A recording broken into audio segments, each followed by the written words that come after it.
Manta. Excluding B&M hypercoasters, Manta is my favorite B&M that I've been on. The reason? Manta's drop is one of the few roller coaster drops that scares the crap out of me.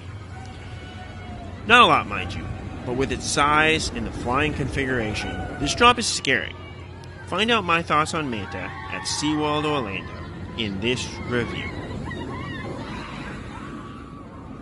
Manta opened in 2009 and is one of the few SeaWorld roller coasters that actually worked to incorporate both an animal exhibit in its giant ray aquariums that surround the queue line and a roller coaster, which seems like a natural concept for a SeaWorld park, but these are either not integrated together and or are loosely connected to one another with all of SeaWorld's other roller coasters. For those that haven't ridden a flying coaster, especially a B&M flying coaster, the trains don't feel that different than a B&M inverted train. The main difference is that they simply raise up flat for the duration of the ride. This offers a few unique sensations, especially on drops and turns, but overall, the track layout for most B&M flying coasters doesn't seem to utilize this position as much more than a gimmick. Manta, however, has a solid drop and some turns that do help to make the most of this riding position. The view of looking straight down is nice, but not much more terrifying than riding in the front row of a B&M Inverted. There are also ankle guards to help secure you into the trains, so you should be able to rest assured that you ain't going anywhere, even if you have a slight fear of heights. After leaving the station, you slowly navigate the lift hill before staring down one of the largest drops on a flying roller coaster, at only 113 feet. Don't let this modest size fool you though. The incline and banking on this drop really gets my heart beating.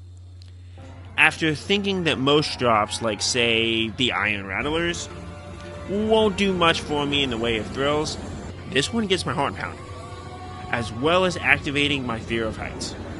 It may not be the best in terms of a pure drop sensation, but this much of a drop sensation in a flying position is exciting, scary, and memorable.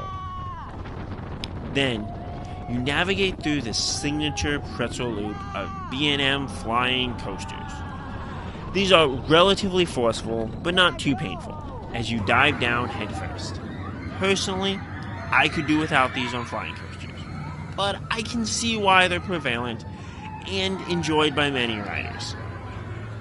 Then you get some nice turns where you just get to experience flying. However, in the middle of these is your first inline twist, and then a corkscrew. Both feel relatively similar, snappy, but just in the sense that you're thrown about.